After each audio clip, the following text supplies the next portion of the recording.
You know, big data is big money. And pretty much everything you do online these days is tracked, cataloged, and sold by big corporations looking to make a buck on your information. Case in point, PayPal. On Sunday, that company, which prides itself on giving people a secure way to buy things online, sent all its customers an email pointing out their new privacy policies. Wolf Richter over at Naked Capitalism has done us all a favor, read those policies, and found that PayPal can send you tons of your personal information, including financial data, web preferences, and even your physical location, to a bunch of places you might not want it to go.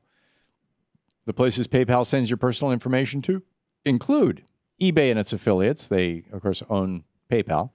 Service providers under contract who help with PayPal's business operations. Financial institutions that PayPal partners with.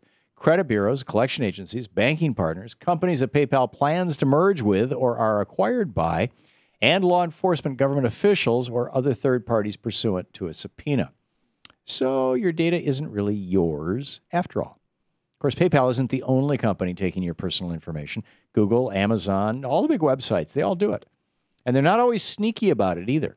Google's actually publicly asked the Supreme Court to legalize its practice of using Street View mapping cars to steal data from unencrypted Wi-Fi networks. Now, some people don't worry about the kind of corporate snooping done by companies like Google and PayPal. After all, it's not like Google and PayPal can kill you, but our government actually does have the power of guns and jail cells, and more, they're ending up with this data. At the same time, as private contractors increasingly take on the role of the government, the line between supposedly safe corporate spying and dangerous government spying starts to blur. 70% by some estimates of the NSA's budget goes to private contractors like Booz Allen Hamilton, once owned in part by the Carlyle Group, once owned in part by the bin Laden family, and the former employer of Edward Snowden. Amazon, meanwhile, recently cut a multi-million-dollar cloud computing contract with the CIA, and their CEO now owns the Washington Post. And thanks to Edward Snowden, we know that Microsoft helped the NSA find a backdoor into its Outlook email program so that intelligence agency could snoop on Outlook users' web chats. So what happens when governments and corporations become one? Benito Mussolini invented a word for that. He called it fascism. And now we have billionaires like the Koch brothers whining on the op-ed pages of our nation's newspapers that their attempts to get corporate-friendly Republicans elected are being unfairly attacked. In reality, democracy itself is now under attack. The idea that turning a nation's economy over to a free market and their corporatists, the idea that that is idiotic is not a new idea. Thomas Jefferson laid it out in an 1816 letter to Samuel Kercheval. Those seeking profits, Jefferson wrote, were they given total freedom, would not be the ones to trust to keep government pure and our rights secure. Indeed, it has always been those seeking wealth who were the source of corruption in government.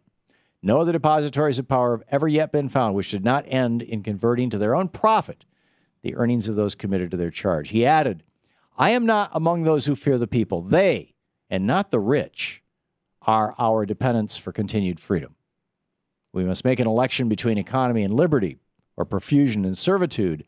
Otherwise, as the people of England are, our people, like them, must come to labor 16 hours in the 24. And in the 16th, being insufficient to afford us bread, we must live as they do now on oatmeal and potatoes, have no time to think, no means of calling them as managers to account, but be glad to obtain subsistence by hiring ourselves to rivet their chains on the necks of our fellow sufferers.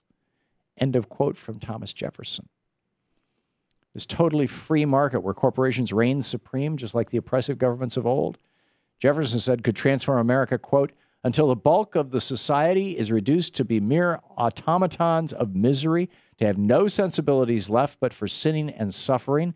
Then begins, indeed, the bella omnium in omnia. This is the war of all against all, which some philosophers, observing to be so general in this world, have mistaken for the natural instead of the abusive state of man.